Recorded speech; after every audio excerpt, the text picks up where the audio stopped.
नेपाल में 9 सितंबर को हुए वायलेंस की दो तस्वीरें हम आपको दिखाते हैं जो बिल्कुल एक दूसरे से पूरी तरह से अलग हैं, जुदा है। मेरे बाएं हाथ की तरफ आपको वो जगह दिखाई देगी जो रॉयल पैलेस बोला जाता है, राज दरबार जहां चला करता था, जहां से सत्ता की धुरी नेपाल में तब तक चली जब तक यहां पे राजतंत्र था। राजतंत्र का सिंबल प्रोटेक्टेड है, वहां पे कुछ भी नहीं हुआ है।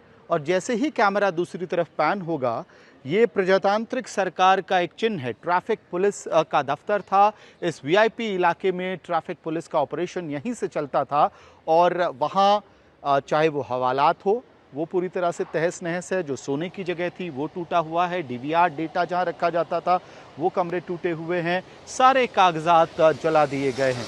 कुल मिलाकर नेपाल में जो कुछ भी सत्ता के करीब माना जाता था, सत्ता का चिन्ह माना जाता था, प्रजातांत्रिक या पॉलिटिकल एलीट, प्रजातांत्रिक भी कहना गलत होगा, जो पॉलिटिकल एलीट और जो पॉलिटिक्स या सरकार के करीब चिन्ह माना जाता था, उनके खिलाफ गुस्सा निकला प्रदर्शनकारियों का 9 सितंबर को।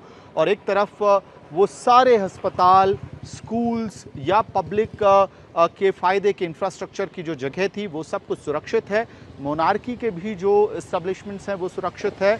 हाँ, जहाँ से सिंह दरबार से जहाँ सरकार चलती थी, पीएमओ था, वो सब कुछ जला दिया गया था।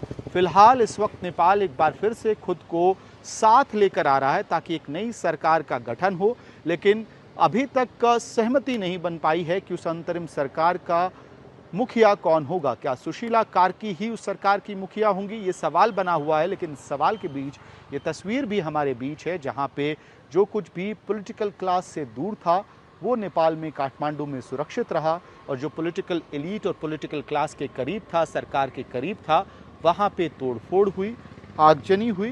तो ये अपने आप में ड्रास्टिक तस्वीर है।